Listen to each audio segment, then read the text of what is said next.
Olá, estamos iniciando mais uma edição do Painel Regional. Hoje um programa especial no Dia da Padroeira do Brasil, Nossa Senhora Aparecida. Você assiste aqui pela Santa Cecília TV, pode rever o programa à noite, às 20 horas, ou assiste também pelo Santa Portal, o portal digital da Santa Cecília TV. Depois o programa fica disponibilizado no YouTube, porque aqui você tem sempre informação, opinião e comentário com conteúdo e sempre com a presença de convidados e comentaristas especiais que levam a você tudo o que de mais importante está acontecendo aqui na cidade, na nossa região, no estado e também os grandes temas nacionais que dizem diretamente com o seu dia a dia. Hoje nós estamos recebendo aqui, com honra, os advogados Sidney Costa, aqui à minha esquerda, e Uriel Vilas Boas, também sindicalista, jornalista,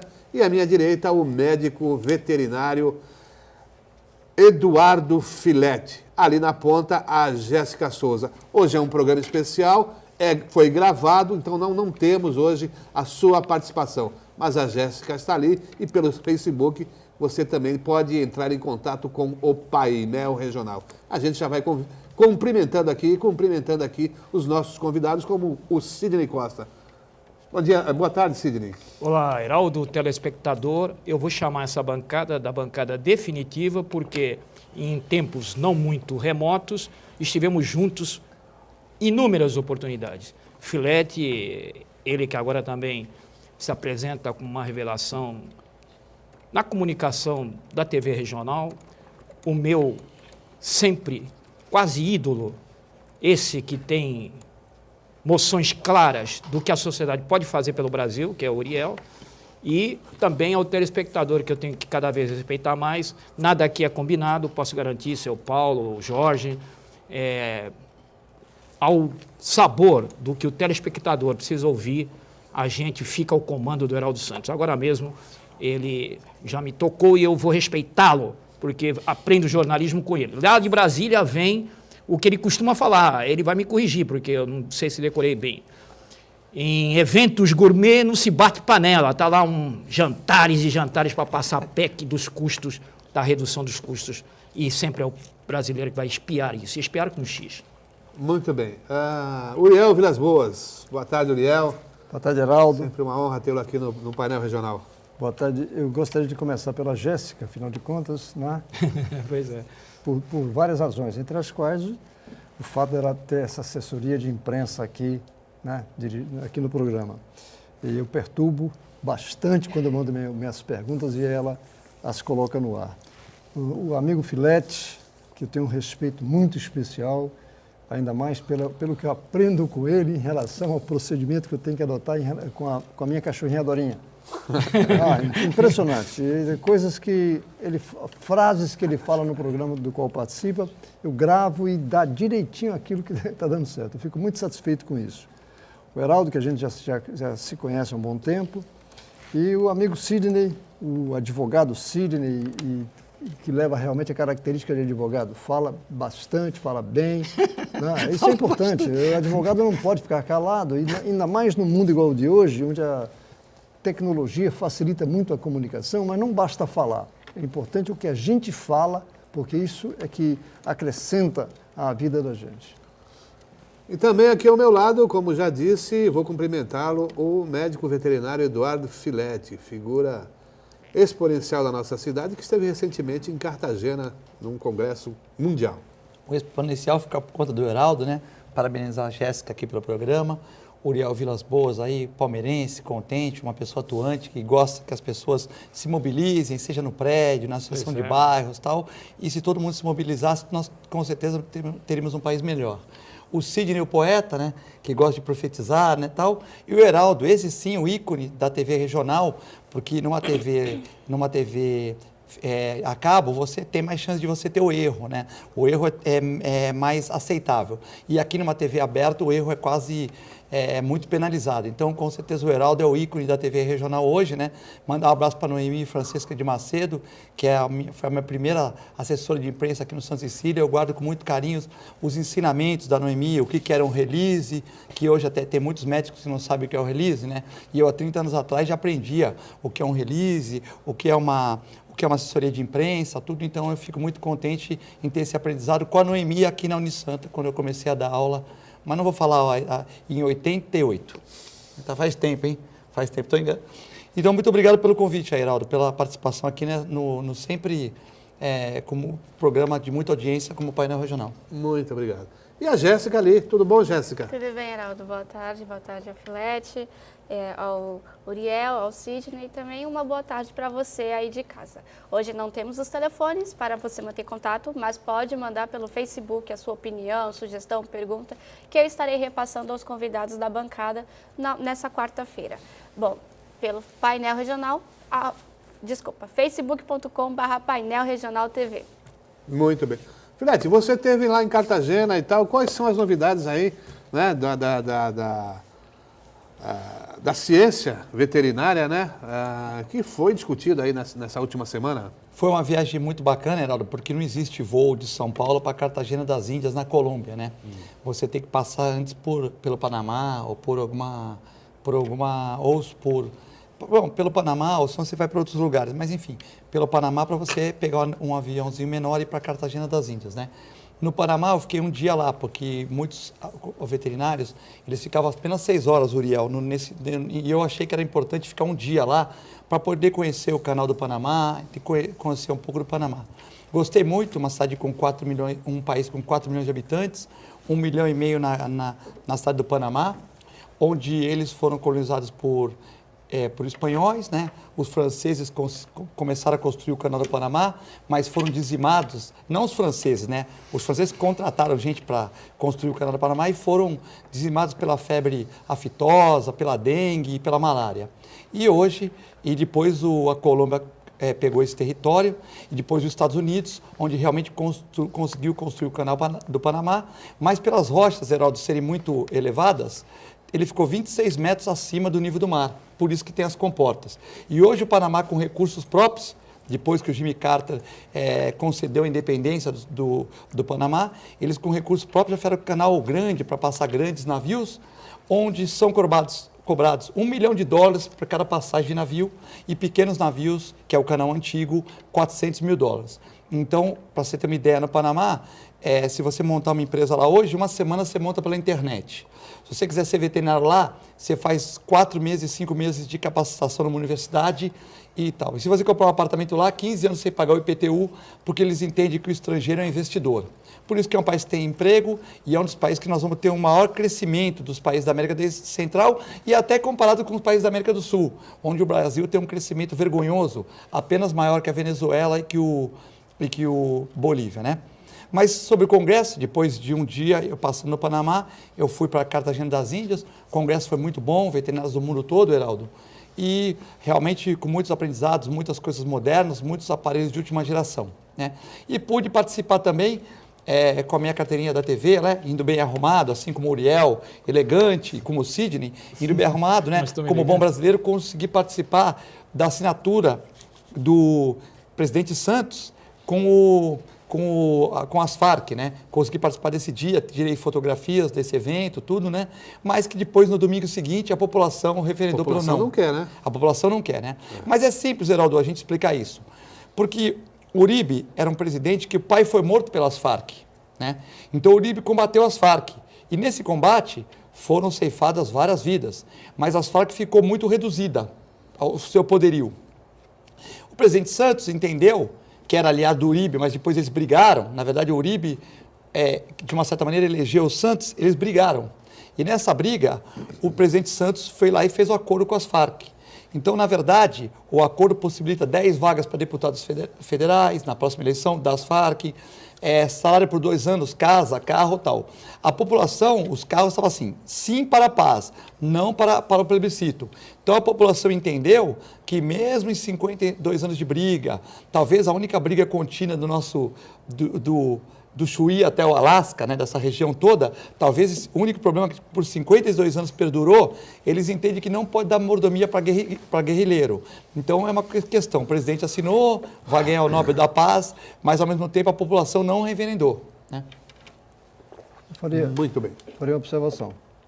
Há uma situação interessante. Não diria a população é contra. O que existe na realidade, quando da eleição, deu 51% a 49%. E, lamentavelmente, nesse dia, teve um tufão, sei lá, algo assim, muito ruim em relação ao meio ambiente, e muita gente deixou de ir votar. Teve um tufão subtropical, ali eu peguei esse dia, foi o tufão no sábado e no domingo.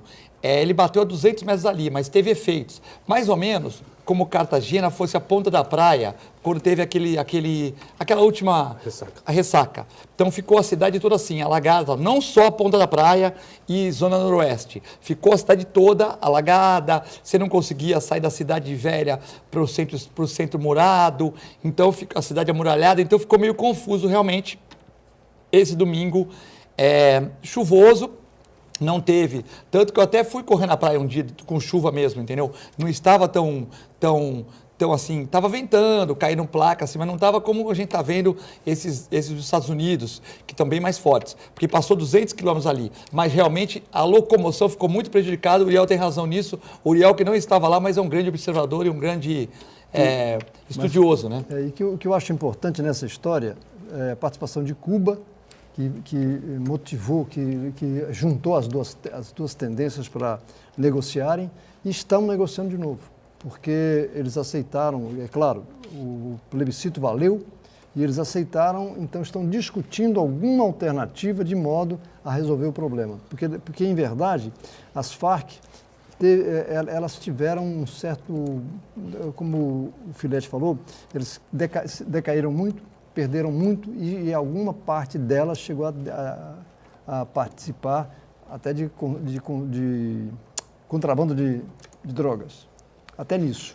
Mas, na verdade, a busca da solução negociada, isso é muito importante, e mesmo a população, o povo dividido, né, 49 a 51 é uma divisão, permite o debate, a discussão, e é isso que se quer, esse debate e essa discussão, porque é assim que se forma a sociedade, não há omissão. E, como eu disse, o tufão ali atrapalhou, poderia ter dado um resultado inverso. Pela rua estava mais sim, o Uriel tem razão. Pela rua, você pegava para um taxista, eles estavam mais pelo sim. Você pegava empresário, mais pelo não. Mas os empresários falavam assim, o sim vai ganhar, que o presidente tinha muitas placas de sim na rua e tal. Eu acho que a população mais carente, talvez, que tem mais dificuldade de locomoção, que é mais assim a favor do presidente, que sofre mais com esses problemas, talvez essa foi possibilidade de ir no plebiscito, como não era obrigatório, a pessoa não vai e acaba, a pessoa que tem uma consciência política, ou pensa que tem uma consciência política melhor, e conseguir votar e talvez tenha desfavorecimento mesmo. Porque na verdade as Farc, a origem era um grupo revolucionário, que depois, né, se transformou numa facção criminosa, né?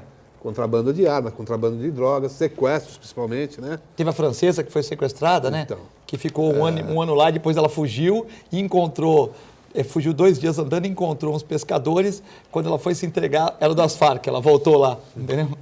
Olha, eu acho que eu posso também contribuir, porque foi um dos assuntos que mais me impactou nesses últimos tempos, o molde do que aconteceu com o IRA, na Irlanda do Norte.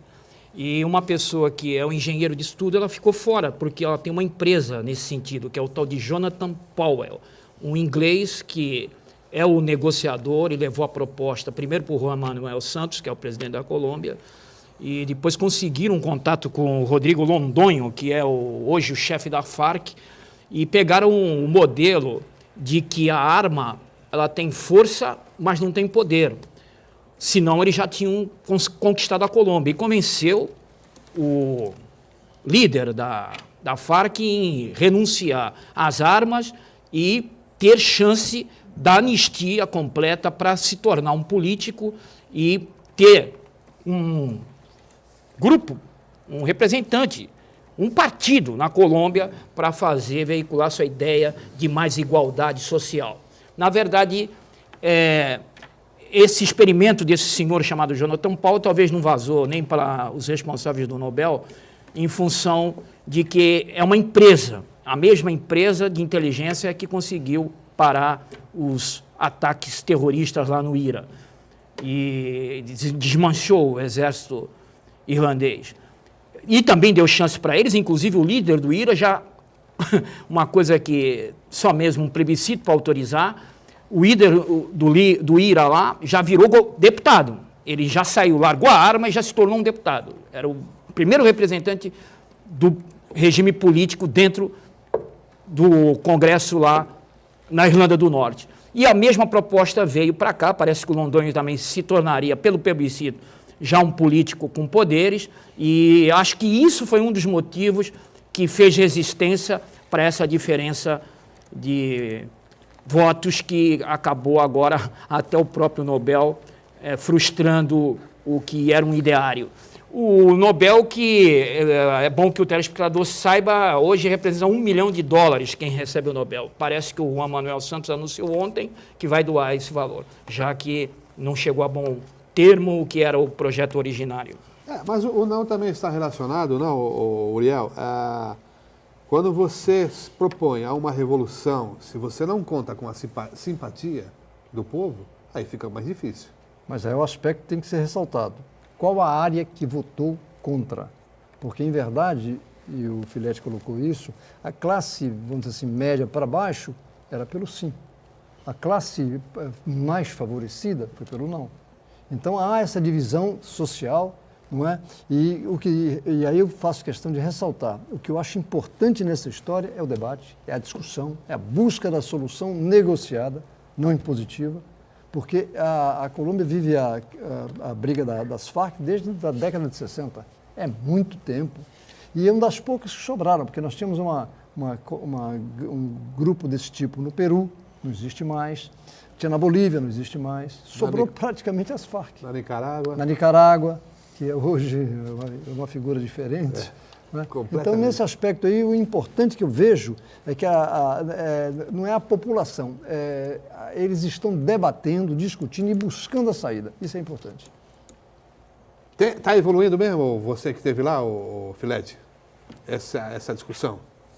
Não, a tendência era constante. Por exemplo, você tinha nos postos de ônibus, vote pelo sim, os taxistas, vote pelo sim, os carros, vote pelo não. Era constante, foi bem constante, assim.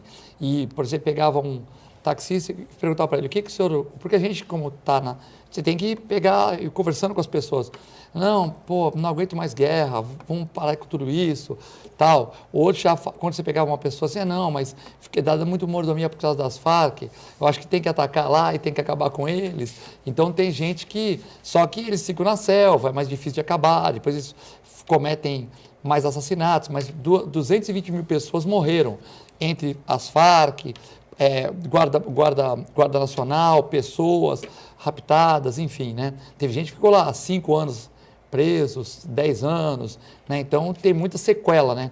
Tem muita sequela de algumas pessoas, por isso tem uma resistência também, né, o Heraldo? O Sidney Costa, esse emissário do IRA conseguiu pacificar lá, ou pelo menos... Ele é um engenheiro disso, ele talvez não participou do prêmio Nobel em função de que ele tem uma empresa, ele construiu uma empresa que a engenharia mexer em ações humanitárias em crise elevada, em crise extremada. A primeira experiência foi lá no IRA, foi bem sucedida, e ele pegou esse modelo, mas, Heraldo, encaixando para nós latinos-americanos, que temos emoção à flor da pele, é muito difícil a renúncia, é muito difícil anistiar. Eu acho que o plebiscito, na verdade, ele trazia uma série de outras reivindicações que eram pautadas para que desse certo aprovar essa suspensão de fogo, esse desarmistício lá na Colômbia. E não se falou tudo, inclusive para você consultar isso, você tem que fazer pesquisas mais profundas lá no Google. Esse senhor chamado Londonio, que ele não sabe fazer outra coisa senão matar, ele, desde que foi para a selva, ele é o treinador e é o que responde pelas Farc. Crianças que nasceram lá, já nasceram com 6, 7 anos, aprendendo a botar munição em arma, que era assim que eles faziam quando iam para atacar. As crianças é que colocavam munições nas armas, que eles não tinham armas dessas mais modernas com grande calibre, com grande força de fogo. E, enfim, hoje essas crianças já estão jovens, nunca fizeram outra coisa, Heraldo, viver na selva e matar. Portanto, essa hora de ter que entender isso também e dar autoridade para ele virar um político, sair da selva e virar um político, que era uma das condições, quem sabe disso lá, que está mais de perto do problema, não via aprovar mesmo. Vamos fazer um pequeno intervalo e a gente já volta com esse programa especial hoje, feriado nacional. Olá, já de retorno para o segundo bloco desse programa especial do Dia da Padroeira do Brasil, Nossa Senhora Aparecida. Já estamos no 12º dia do mês, mas na verdade os resquícios da eleição ainda estão pontuando por aí. O Filete acompanhou também. O Filete, o nome dele foi lançado, né, o Sidney Costa? Sim, Uma ou duas ou três oportunidades na pré-campanha. Na pré-campanha. O nome de Filete foi lançado para prefeito, para vereador, mas ele recolheu, puxou o freio de mão. E ele prefere, na verdade... Não sei se recolheu, puxou o freio de mão, que ele chegou a falar, não é o momento ainda. Quer dizer, não foi negócio, não foi uma recolha. Ah, bom. Foi uma... Aguardar uma melhor oportunidade. Ele deu... Vamos deixar ele explicar então, Sidney. Como é que você viu aí o resultado das eleições, a nova Câmara e na região com predominância do PSDB nas prefeituras da região? Nós tivemos uma eleição diferente, né? Uma eleição com uma abstinência muito grande, né? Uma abstenção, desculpa, 38,6% de abstenção, é quase 40%, né? Então, de cada 10 votos, 3,6, vamos por 4, as pessoas não foram votar ou votaram branco e nulo, né? Então, realmente é uma eleição diferente, né? Para a vereadora aqui na Baixada Santista, nós tivemos o fenômeno Kenny, né? Que é um vereador que participa das redes sociais, com muita atividade nas redes sociais, né? E ele conseguiu um número de votos muito alto, né? Então, quando você tem uma abstenção muito grande, uma pessoa com um número de votos muito alto, aí segue os outros, aí os 6 primeiros, tipo Banha, o Rui, o Constantino, me parece, né? Então, os primeiros nomes, se você pegar isso, já tem 45 mil votos ali, com mais 36%, 36% que não votou, quase 40%, você vê que foi uma eleição que foi muita gente, teve muito boa votação na outra, teve metade nessa, né? Muitos candidatos que eram para 500 votos tiveram 150, 200, ou seja, antigamente o cara se candidatava, não era muito conhecido, tinha 300 votos, 400 votos, hoje teve que dar de 50 votos, mas sempre teve, mas era pouco, né? Tinha uma média, né, Uriel, uma curva de 300, 400, 500 votos, tal. Hoje o cara não era tão conhecido, não fez uma campanha, 100 votos, 150 votos, foi muito comum. Pessoas de 3 mil votos tiveram 1.500 votos. Pessoas que na outra quase entraram, essas foram de uma certa maneira, aquém da expectativa, né? Então, eu acredito que aqui em Santos, definiu o partido, o PSDB, na região, ele foi muito bem votado, né? E eu acho que agora não tem desculpa para a metropolização. Nós temos que tirar do papel e fazer essa interligação de ônibus. Temos que fazer realmente, por exemplo, o VLT chegando lá em São Vicente, fazer o BRT, que o Mourão já sinaliza, o BRT pegando a Praia Grande todos os 40 quilômetros, e por que não outro BRT já que é mais barato, né? O BRT, que é o ônibus com faixa, como tem no Rio de Janeiro, por que não de Peruíbe para Mongaguá, para Itanhaém, né? Pegando essas 3 cidades também, interliga com Praia Grande, que pega o VLT aqui para chegar no cais. Então nós temos que começar a pensar na metropolização, já que agora não há desculpa, porque todos os prefeitos são quase o mesmo partido, e o que não é como São Vicente também está dentro, porque é PMDB, mas de uma certa maneira, o Márcio França é vice-governador, então parece que interliga a região, e eu acho que isso talvez seja saudável para a região. Vamos aguardar, né, Heraldo? Muito bem. Sidney Costa, ainda os números, ainda a análise dos números da eleição 2016. Os números gritam, Heraldo. E gritaram a favor de uma legenda, gritou a favor do PSDB. E há algum tempo a gente vem com uma suspeita de que falta vontade política para transformar esse nosso litoral num cinturão de prosperidade, porque a própria natureza brindou o nosso litoral com a conveniência das praias e o mínimo de zelo já era o suficiente para abrigar o turista, no sentido da segurança, questão hospitalar, que com marchas e contramarchas temos uma possível forma de atendimento no litoral, que é o Hospital Itanhaém, e isso é importante para aquele lado da área sul, como também Irmã Dulce, não ter que afunilar tudo para cair aqui para Santos, até quando o turista está no seu veraneio. Portanto, essa condição de uma legenda para 7 das 9 cidades do litoral, combinada com a legenda que governa o estado de São Paulo há 20 anos, combinada com essa extraordinária personalidade da política municipal que foi o senhor Dória, que pega a capital também. Portanto, agora, não se discutir para sair do papel isso que se foi até hoje uma ficção jurídica, que é a AGEM, a nossa agência metropolitana, para discutir mobilidade urbana, saúde e a vocação natural desse litoral nosso, que é o turismo, vai provar realmente a nossa suspeita de que algo que ainda não alcança nossas inteligências faz com que o PSDB venha pegando esse poder tão impactante no estado de São Paulo. O desafio é esse. Uriel, Eu tenho uma preocupação muito grande. Primeiro começa pelos 38% que não votaram. Por quê? Qual a razão? Abstenção, voto nulo e voto branco, quando você discute no sentido assim de utilizá-los como protesto e dirigido com um objetivo claro, é até discutível. Mas da forma como nós estamos, há dois anos para cá, com a Operação Lava Jato chamando a atenção, a chamada ala conservadora se aproveitou para queimar uns militantes que, a meu modo de ver, erraram, petistas, quando se deixaram levar por atos que não deveriam ser praticados. E com isso, foi utilizado pela chamada ala conservadora para ganhar espaço. E nós temos uma região como a nossa, onde é incrível, mas você não consegue juntar os 9 prefeitos para debater questões urbanitárias, questões metropolitanas. É incrível. Começando, por exemplo, se a gente quiser discutir a questão da segurança pública. Por que não reunir especialistas de todos os municípios, avaliando a situação dos municípios que são conurbados e discutir uma política ampla, geral e restrita que não se limite a efetivo policial, não se limite pura e simplesmente a isso, é uma questão social. Não é só repressão, é prevenção. Você fala na questão da saúde. Nós temos aí a dificuldade do atendimento médico em vários lugares.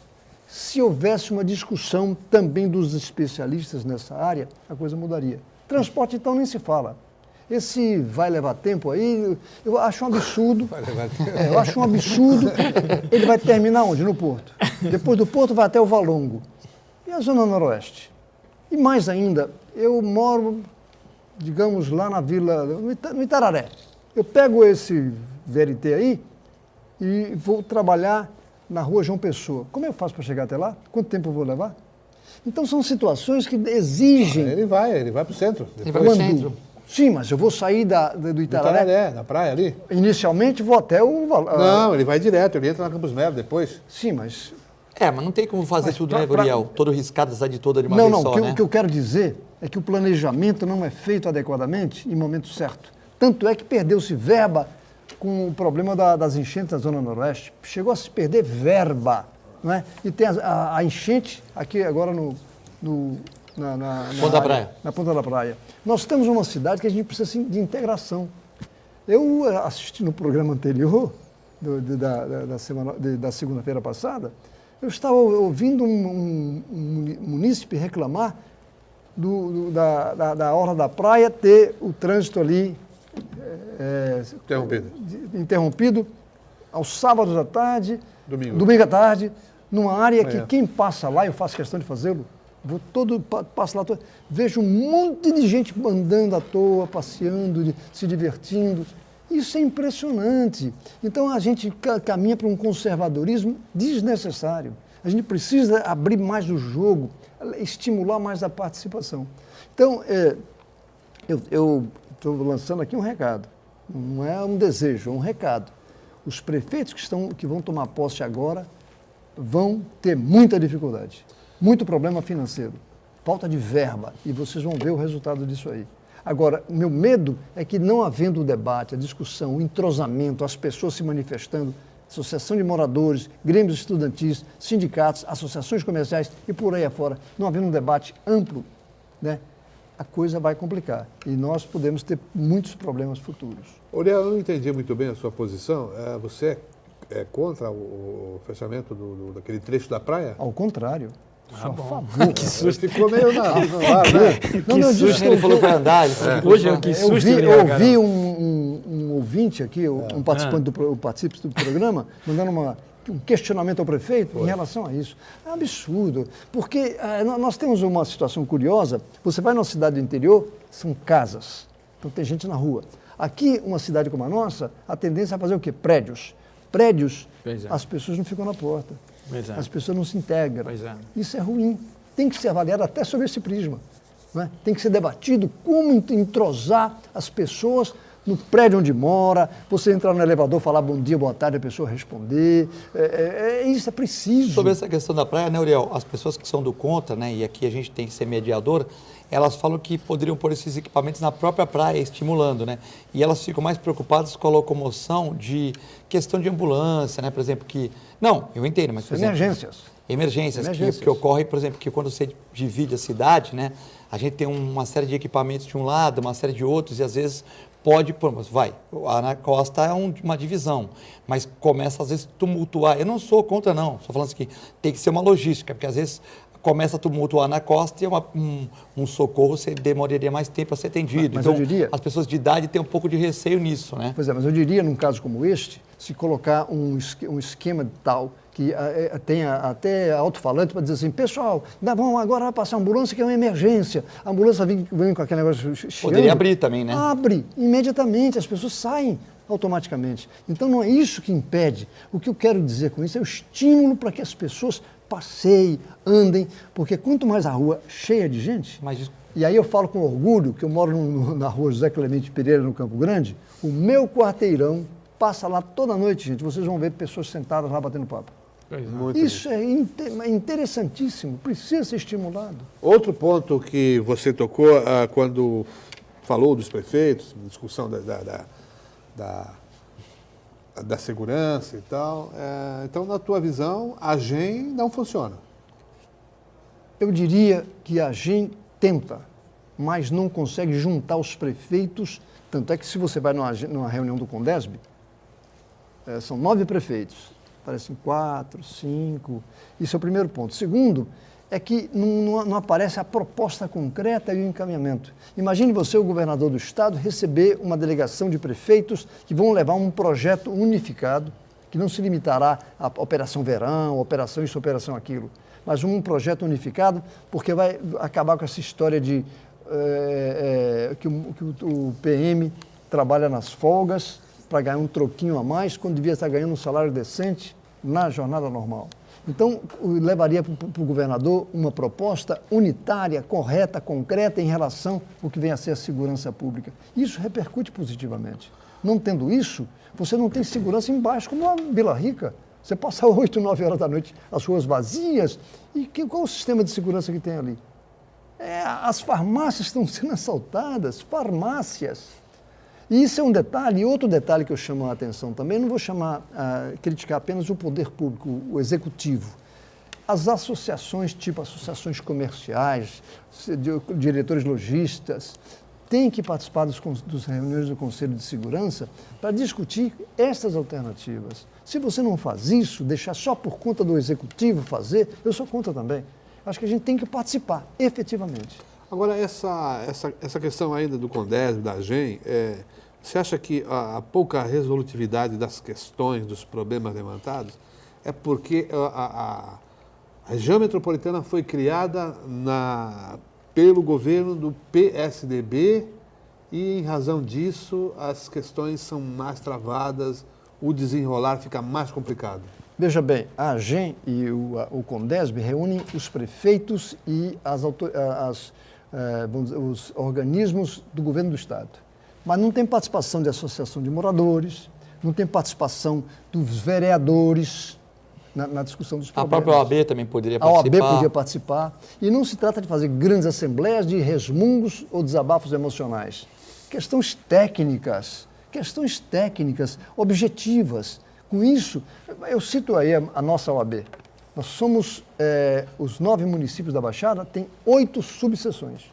8 subseções. Se cada subseção trocar umas ideias, depois faz uma reunião unificada e se pensa nisso a nível do Estado, você leva propostas para qualquer assunto para o Estado todo. E nós não fazemos isso. Nós estamos muito esperando. Crítica, coisa mais fácil que tem de fazer. Levantar o problema, coisa mais fácil. A solução, não, quem tem que resolver é o prefeito. Não é. É a sociedade, é a comunidade que tem que participar disso. Vamos fazer mais um intervalo e a gente volta daqui a pouquinho para o terceiro e último bloco do painel regional.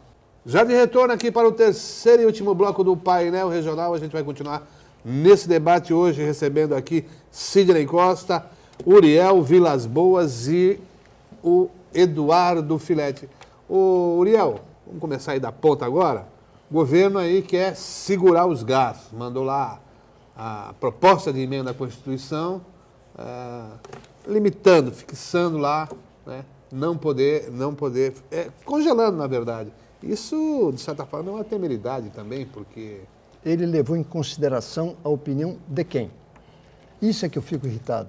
Porque mandava uma PEC, uma proposta de emenda constitucional, e ontem à noite teve lá no Palácio do Jaburu um belo jantar para deputados e suas famílias, mais de 200, que nós podíamos até exigir que tem a Operação Lava Jato, que também se fizesse a Operação Lava Prato, para saber quanto se vai gastou. Vai tocar para o povo isso aí, vai sobrar para o povo lavar os pratos. Quanto se gastou nessa história aí, para esse jantar de ontem, para hoje. Hoje não, desculpe, foi...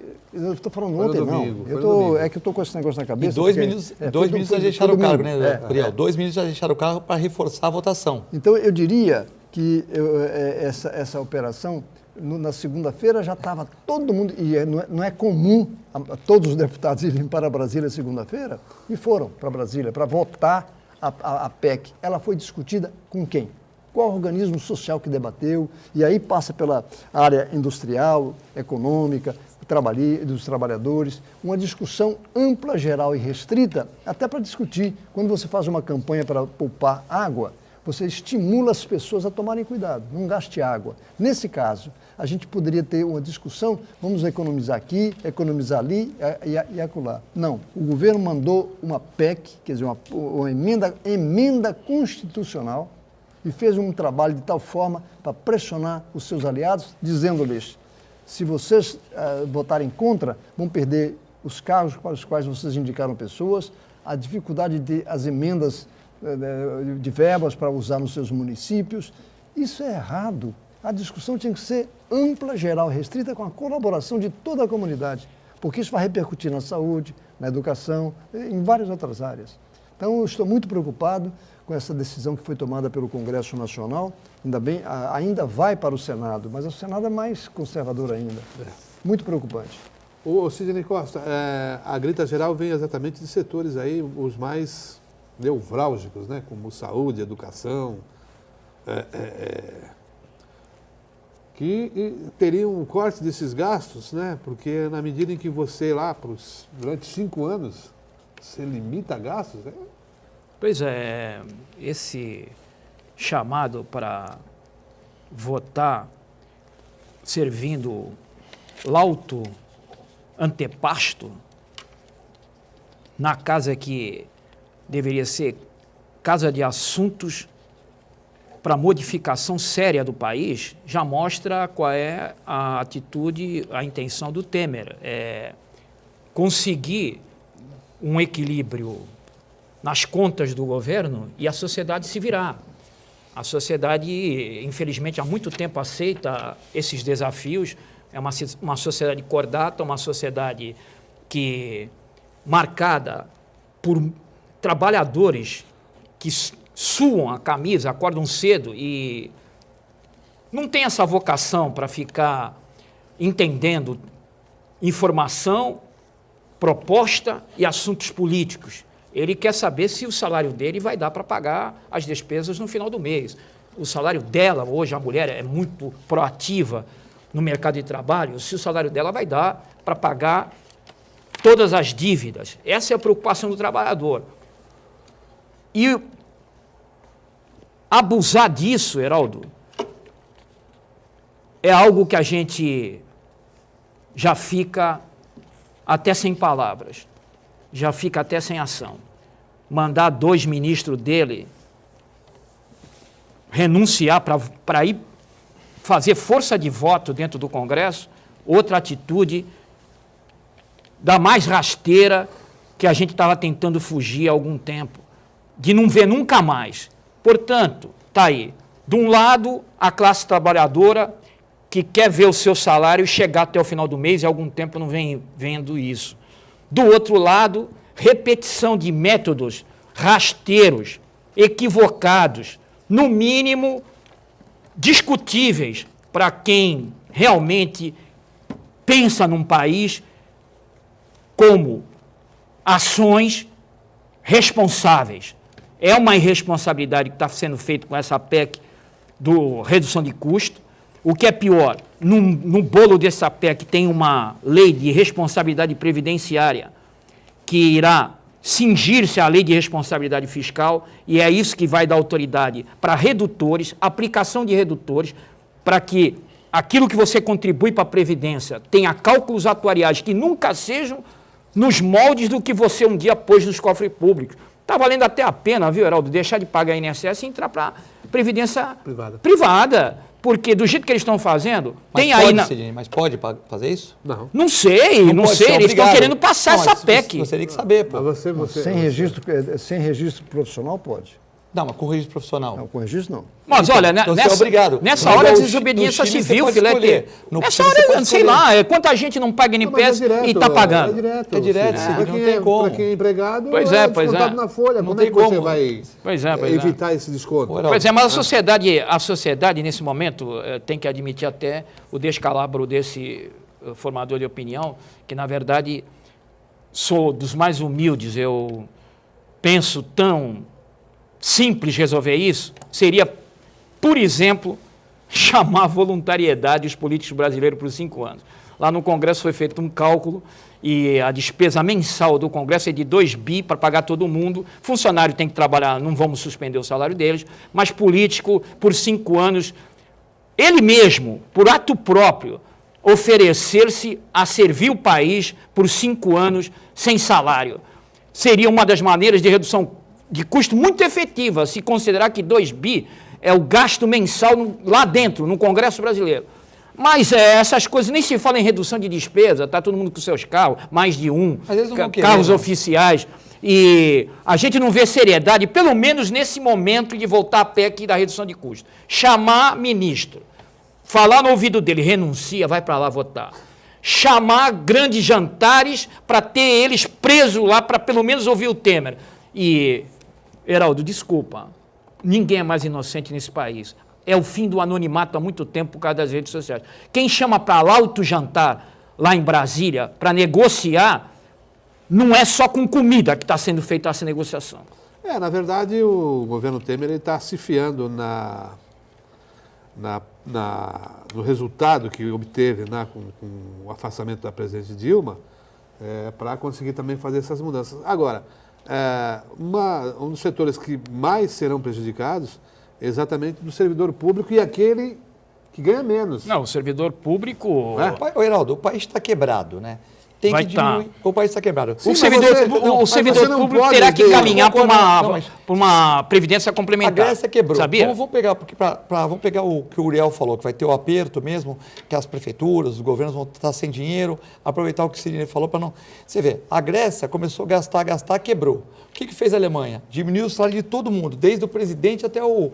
Diminuiu o salário de todo mundo, o alemão entendeu. O que aconteceu? E hoje eles já têm um superávit, já estão com uma economia crescendo, não como antigamente, mas já está crescendo. Daqui a pouco eles vão dar um boom de novo, eles se recuperaram.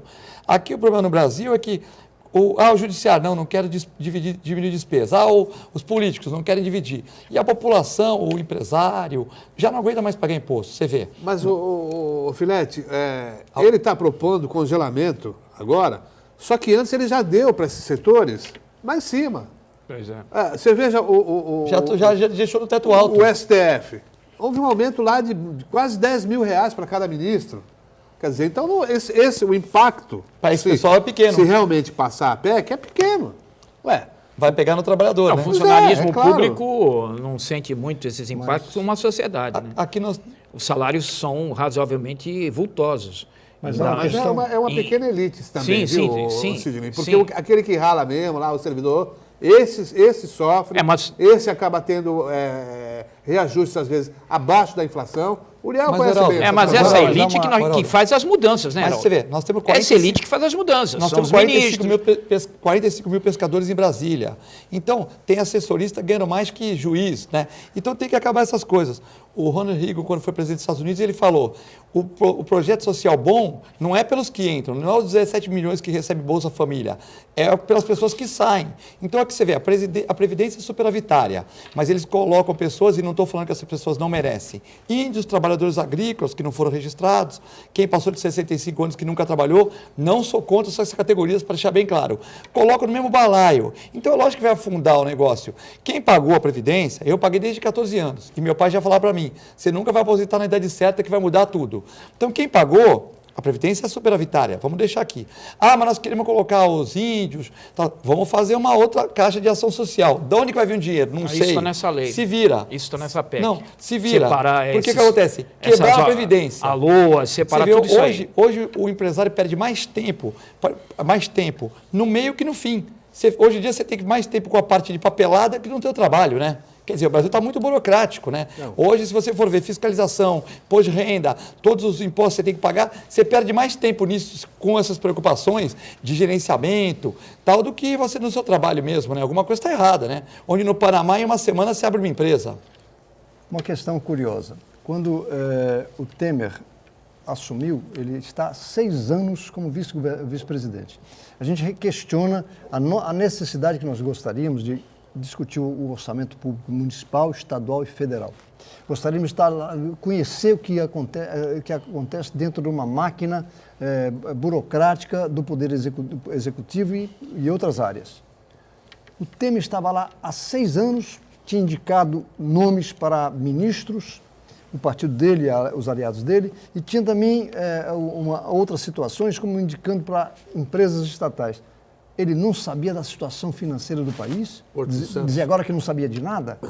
Esse é o primeiro ponto. Segundo ponto, que ele estava ainda interino, quando ele declarou, está na imprensa, que ele estava preocupado e estava tentando se reunir com os partidos, os deputados e partidos, né, chamados aliados, para tentar uma forma de convivência, e o exemplo está na segunda-feira passada, domingo passado, quando ele fez o jantar para a votação que se deu na segunda. Então, o que a gente percebe é que quem manda no país é o Congresso. Quem manda no país é o Congresso. E esse Congresso não sabia que nos últimos 8 anos não teríamos problemas econômicos. A classe empresarial também não sabia de nada. Então, o que a gente precisa é isso, essa avaliação sincera, correta, clara, transparente, na busca de soluções. Porque, senão, nós vamos ter sempre grupos decidindo, e quando vocês mencionaram aí que os parlamentares ficarem sem salário, eu diria para vocês, eles ficariam sem salário lá, mas conseguiriam outros mecanismos cá. Oriel, Então, mas solução. por esse prisma que você nós não teríamos fechado a Uzi Minas, porque o ministro, na época que via que o aço da China estava chegando com muito mais condições aqui, tinha que chegar o presidente Geraldo, nós vamos perder competitividade aqui, nós vamos ter muito trabalhador demitido. Vamos fazer o quê? Vamos sobretaxar lá? Vamos fazer casa com esse material? Como é que nós vamos utilizar essa mão de obra? Ou seja, então tem ministro, tem deputado, tem senador, mas parece que ninguém viu. Quem tem que ver é a dona de casa, que tá em casa, que tem que estudar isso. E o ministro tem que, de repente, lavar a louça. Agora, Nesse caso, você tem que se socorrer o mercado interno, em primeiro lugar. Então, mas não socorreram, né, Heraldo? Não socorreram, Será claro. que, por exemplo, o ministro, há 7 anos atrás, ou há 6 anos, quando o Uriel já tinha essa informação, será que o ministro não tinha essa informação e nós estamos perdendo competitividade? O que nós poderíamos falar? Depois que mandou todo mundo embora, não tem mais jeito, pô, né? Agora- aí vira uma siderúrgia que virou porto, né? Heraldo, Uriel e Filete, se permanecer isso que está aqui, que só se aposenta com 65 anos, é idade mínima. Não adianta ter tempo de contribuição. Idade mínima, 65 anos, homens e mulheres. Agora não tem mais distinção. De 11 anos de contribuição mínimo para você ter direito de se aposentar, pulou para 25, é mais do que o dobro. Eu acho que a intenção com essa PEC é impedir que alguém viva mais na dependência do INSS, que ele recolhe, basta começar a trabalhar, no mês seguinte já tem desconto no salário dele. Mas é necessário que as entidades sindicais, e nós tivemos uma reunião na terça-feira, ontem, para debater exatamente isso. As entidades sindicais de trabalhadores discutam um projeto de previdência que leve em consideração exatamente isso. Contribuição, valor, tempo, garantia de emprego, tudo isso tem que ser levado em consideração. Não é, mas Não é uma coisa tão não é o que está na simplista PEC. assim. Não é o que está na PEC. Claro. Por falar nisso, Uriel, para a gente encerrar o programa de hoje, a complementação da Uzi Minas, ela foi... mexeram com isso ou não? Primeiro que era a complementação em 1974, quando foi criada FENCO, né? a FENCO.